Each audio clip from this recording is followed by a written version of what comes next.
Boa noite. Olá, boa noite. 24 de junho de 2016, um dia histórico. Em referendo, o Reino Unido decide deixar a União Europeia. E primeiro-ministro David Cameron entrega o cargo. A notícia abalou os mercados financeiros. Aqui no Brasil, Nestor Cerveró deixa a cadeia e vai cumprir prisão domiciliar com tornozeleira eletrônica. E a Justiça autoriza que Dilma use aviões da FAB para onde quiser, desde que as despesas sejam ressarcidas aos cofres públicos. Você acompanha essas e outras notícias em 2 minutos, após o intervalo. Até já! O que a gente quer ser? Mais focado. Mais forte. Mais certeiro. Sabe o que a gente é? A gente é um time. Time Petrobras. Onde a gente vai chegar? Longe. Muito longe. E aí, vamos juntos? Somos todos Brasil.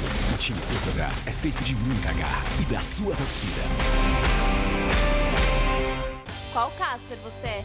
Eu sou jornalismo. Eu sou Relações Públicas. Eu sou Publicidade e Propaganda. Eu sou Rádio, TV e Internet. Essa é a minha Casper. Essa é a nossa Casper. Um atleta não chega muito longe sem um bom treinador. É ele que me anima quando eu estou cansada e me faz acreditar quando eu penso em desistir. Mas é preciso aproveitar cada minuto do treino com respeito e atenção. Afinal, é ele que me ensina tudo o que eu preciso. Não é à toa que a gente chama o treinador de professor. E na sua escola não é diferente. Respeite seus professores. São eles que irão ajudar a fazer de você um campeão na vida. Ministério da Educação, Governo Federal. Ordem e progresso. Hoje, em A Semana. A vida de Suzane von Richthofen vai virar série de uma emissora de TV. Na mesma emissora que nos deu os 10 mandamentos. Então pode esperar um grande entretenimento involuntário. E o Sérgio Machado, depois da sua delação premiada, ele finalmente vai cumprir 3 anos de pena. Em sua mansão em Fortaleza. Belíssimo. Tem rap do bom com Rico da Laçã. E a gente ainda vai falar sobre a habilidade do Michel Temer no Twitter. Muitos assistem o A Semana porque eu apresento também, tá? A Semana com Ronald Rios. Hoje, 10h30 da noite. Oferecimento Faculdade Casper Libero, formando os melhores profissionais da comunicação.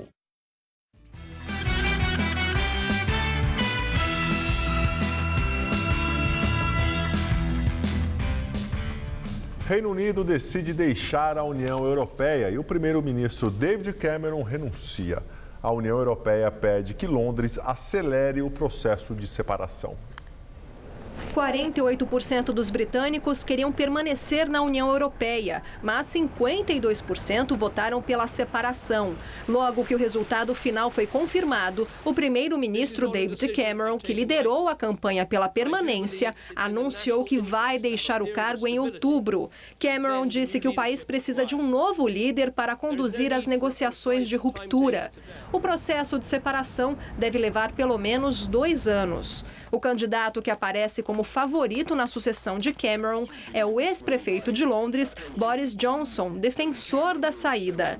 Johnson afirmou que o Reino Unido vai continuar a ser europeu, apesar de ficar de fora da União Europeia, e disse que não é preciso apressar a saída. Mas a União Europeia quer que o processo seja rápido. Em nome dos 27 outros membros do bloco, o presidente do Conselho Europeu, Donald Tusk, pediu que Londres comece o processo quanto antes. O presidente da Comissão Europeia, Jean-Claude Juncker, declarou que este não é o fim da União Europeia. E representantes da extrema-direita comemoraram o resultado do plebiscito britânico e pediram consultas semelhantes em outros países. A líder do partido de extrema-direita Frente Nacional Francesa, Marine Le Pen, disse que foi uma vitória da liberdade e pediu que a França e outros países do bloco também façam referendos como o britânico. Já o presidente socialista François Hollande lamentou a decisão, mas disse que é preciso respeitar a escolha dos britânicos. A chanceler alemã Angela Merkel disse que a votação dos britânicos é um golpe contra a Europa e o processo de unificação e pediu pediu calma para se evitar conclusões rápidas e simplistas. Em visita ao Reino Unido, o magnata e candidato republicano à presidência dos Estados Unidos, Donald Trump, classificou como fantástico que os britânicos, segundo ele, tenham recuperado o país. Em comunicado, Barack Obama disse que respeita a decisão dos britânicos e que tanto o Reino Unido quanto a União Europeia vão continuar sendo parceiros indispensáveis dos Estados Unidos. A Escócia votou pela permanência na União Europeia e agora pode fazer um segundo referendo sobre sua independência. Na Escócia, o apoio à permanência foi grande. 62% dos eleitores queriam continuar no bloco europeu. Com o resultado geral do Reino Unido pela saída, a primeira-ministra escocesa declarou que pretende tomar todas as medidas para garantir o lugar do país na União Europeia e que um novo referendo sobre a independência é muito provável. Em 2014, 55% dos escoceses decidiram em referendo continuar no Reino Unido. A primeira-ministra disse que, naquela votação, a independência tinha sido derrotada, em parte porque os partidários da União conseguiram convencer os escoceses de que deixar o Reino Unido significaria que a Escócia ficaria fora da União Europeia. E o nosso comentarista de política internacional, João Batista Natali, comenta a decisão do referendo. Pois eu diria que foi mais ou menos assim. Colocaram o revólver na mão dos eleitores e eles democraticamente puxaram o gatilho. Foi um suicídio em termos econômicos. Não existe a mínima possibilidade do Reino Unido ficar mais rico com a decisão de abandonar a União Europeia. Ao contrário, o país vai empobrecer, com menos impostos e menos dinheiro para manter serviços de qualidade. É o caso, por exemplo, do NHS, que é o Serviço Público de Saúde. Não foi nisso que pensaram os 17 milhões de eleitores que acordaram com a vitória eleitoral muito amarga na boca. Eles tinham outras motivações. Queriam barrar a entrada dos cidadãos europeus que têm o direito de trabalhar na Inglaterra. Inventaram até o perigo de uma invasão de turcos. Pura mentira. Mas eu proponho que a gente veja quem aplaudiu e quem soltou o rojão com o desfecho dessa tragédia política. Foram a Rússia e o Irã, que não são modelos de democracia. E existe também a ultradireita de outros países europeus, França, Holanda, Áustria. Elas também querem um referendo para sair do bloco europeu.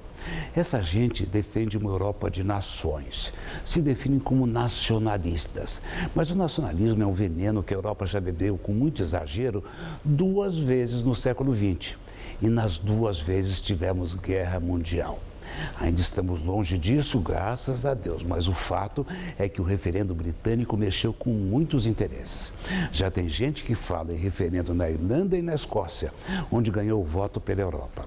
Elas ficariam independentes da Inglaterra e do país de Gales para se manterem dentro do bloco. Seria tragicômico.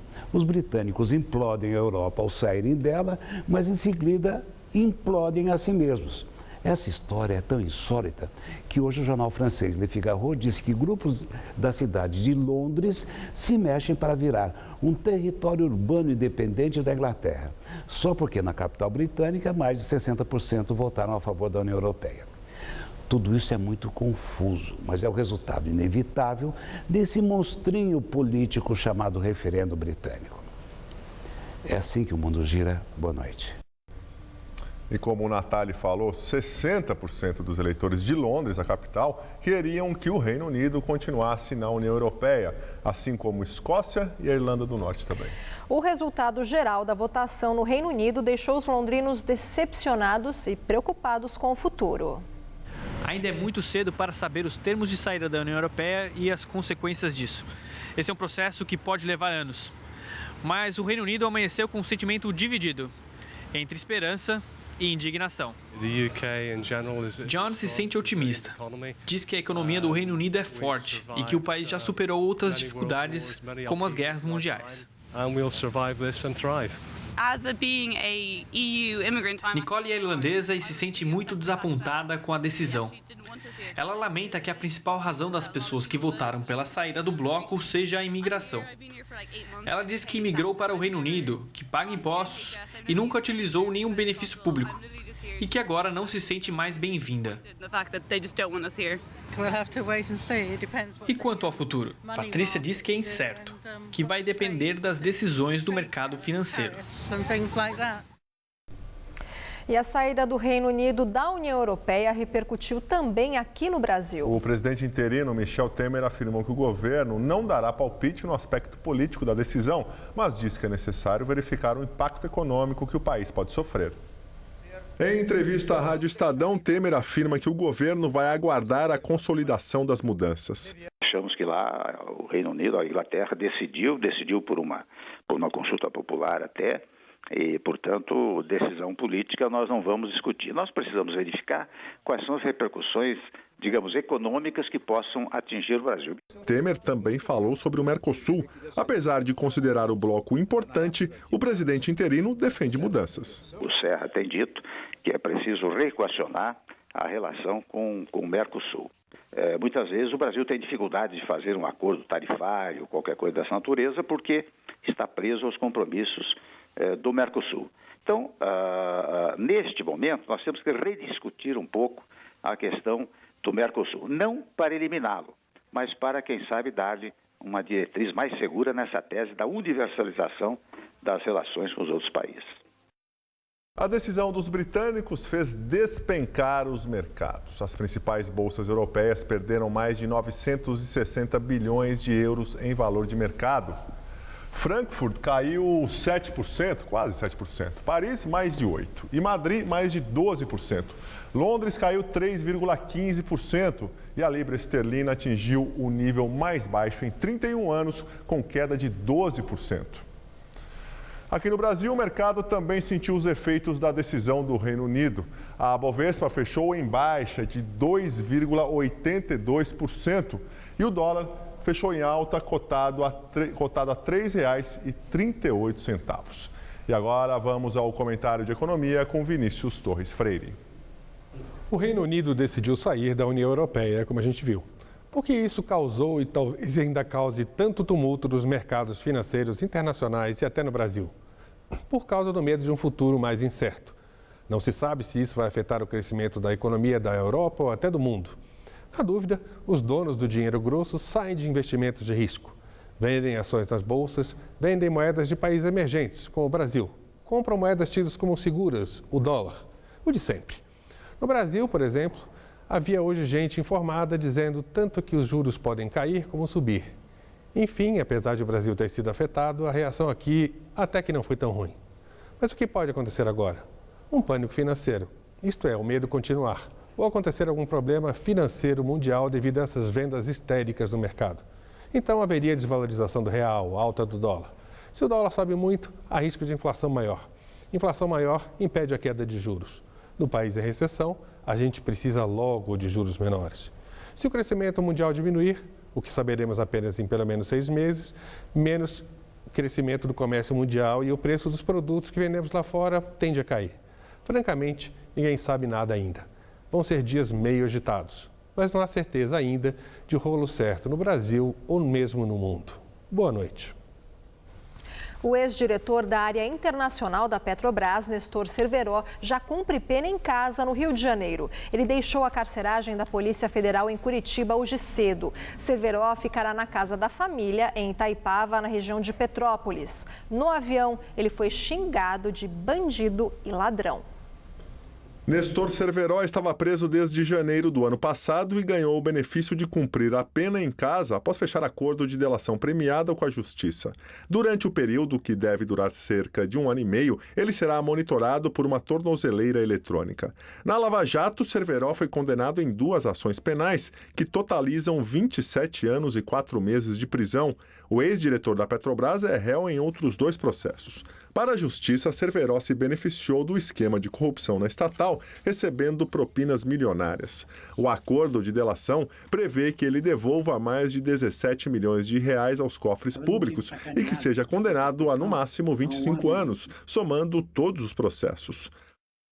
Ministro do STF, Teori Zavascki, manda para a Justiça Federal de Brasília a denúncia contra o ex-presidente Lula. Na investigação, Lula é acusado de tentar comprar o silêncio do ex-diretor da Petrobras, Nestor Cerveró. Também são alvos da mesma denúncia o senador cassado Delcídio do Amaral, o banqueiro André Esteves, o pecuarista e amigo de Lula, José Carlos Bunlai, e outras 3 pessoas. Todos são acusados de obstrução à justiça. O procurador-geral da República, Rodrigo Janot, queria que esta investigação fosse para o juiz Sérgio Moro, em Curitiba, por entender que há ligação com o esquema de corrupção na Petrobras. Mas Teori negou, pois entendeu que a maioria dos crimes ocorreu em Brasília e destacou que foi na capital federal que o filho de Cerveró, Bernardo, gravou a conversa com Delcídio que deu origem à descoberta da trama. A denúncia foi baseada nas delações de Delcídio do Amaral e do chefe de gabinete dele, Diogo Ferreira, que apresentaram extratos bancários, telefônicos e passagens aéreas. Segundo Janot, há provas de que Lula e os outros acusados pagaram R$250 mil para comprar o silêncio de Cerveró. Para o Procurador-Geral da República, Lula impediu ou atrapalhou a investigação criminal, ocupando o papel central, determinando e dirigindo a atividade criminosa.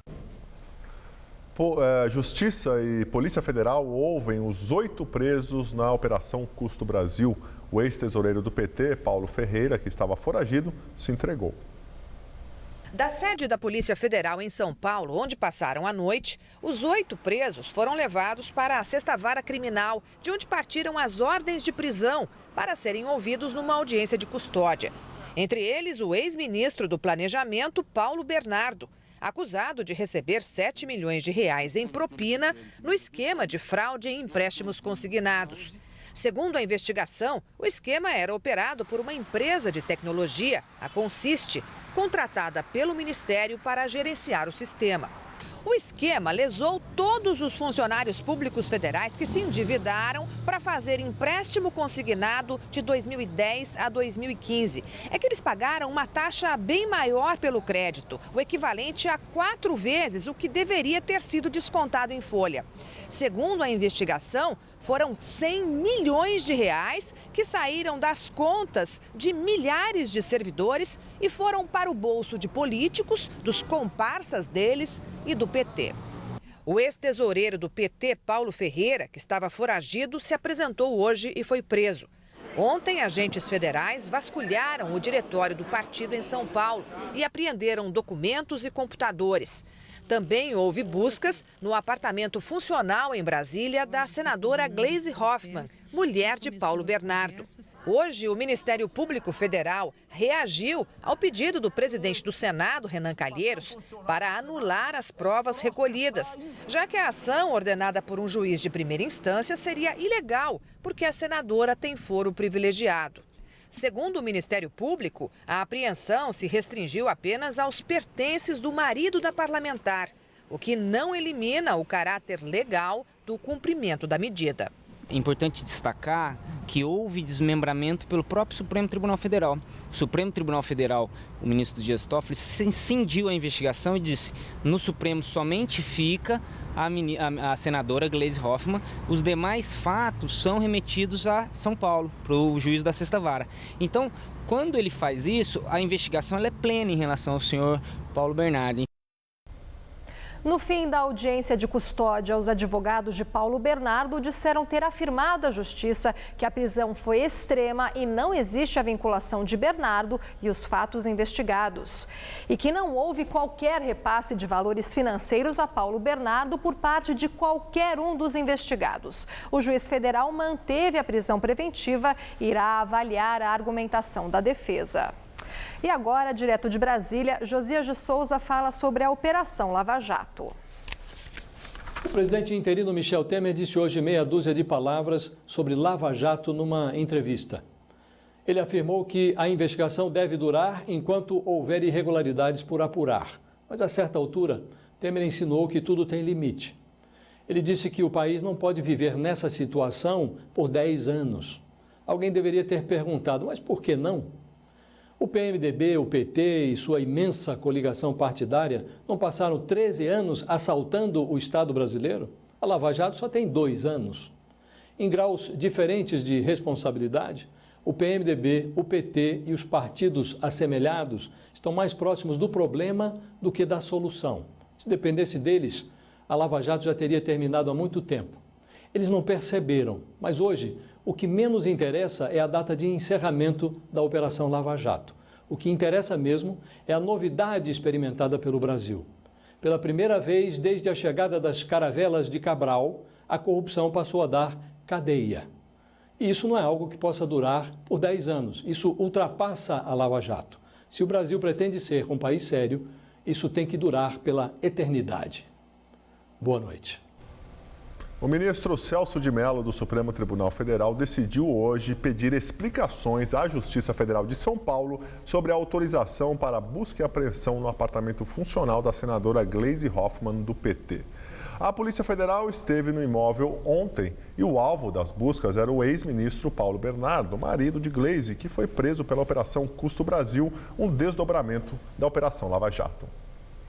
E uma reportagem publicada agora há pouco no site da revista Época traz informações da proposta de delação premiada do empresário José Antunes Sobrinho, um dos donos da construtora Engevix. Segundo ele, o presidente interino Michel Temer foi o beneficiário de R$1 milhão em propina pagos pela Engevix como recompensa pelo fechamento de um contrato com a Eletronuclear. Antunes afirma que o principal contrato de construção da usina Angra 3 foi fechado com a empresa de arquitetura Argeplan, que pertenceria ao ex-coronel da Polícia Militar João Batista Lima Filho, próximo a Temer. Lima teria então subcontratado a Engevix por orientação de Temer e repassado a propina ao presidente interino em nome da construtora. De acordo com a revista, o Ministério Público Federal negou fechar acordo de delação premiada com Antunes, que cumpre prisão domiciliar em Curitiba.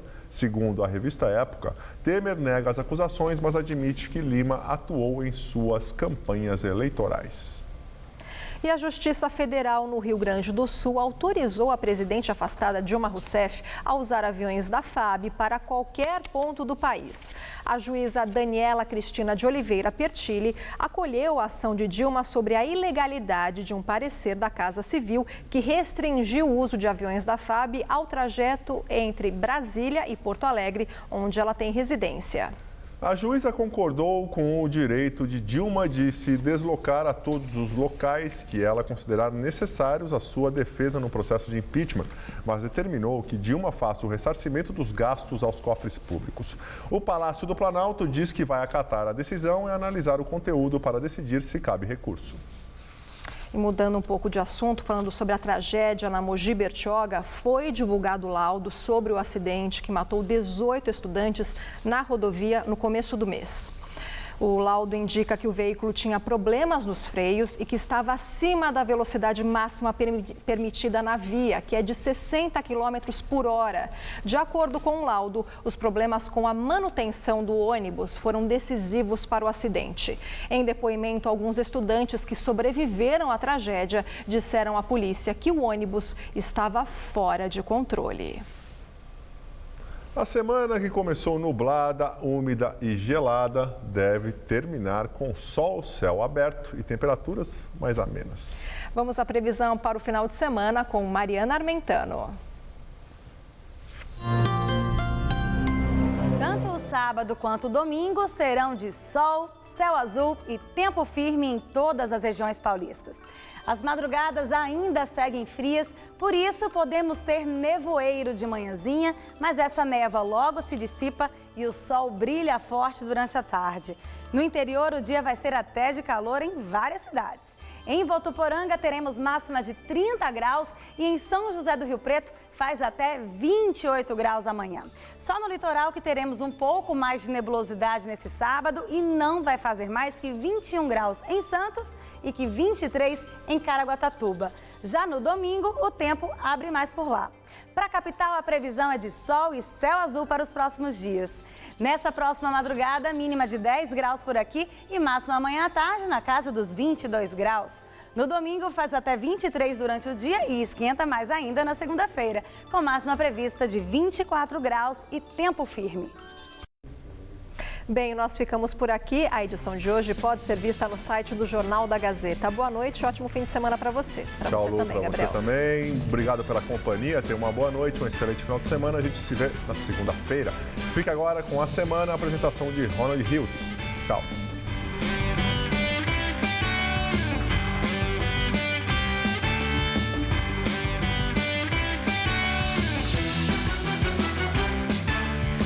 Zé Armando Vanucci comenta os bastidores da TV no Todo Seu. Daqui a pouco, 11 da noite. Assista agora a Semana com Ronald Rios.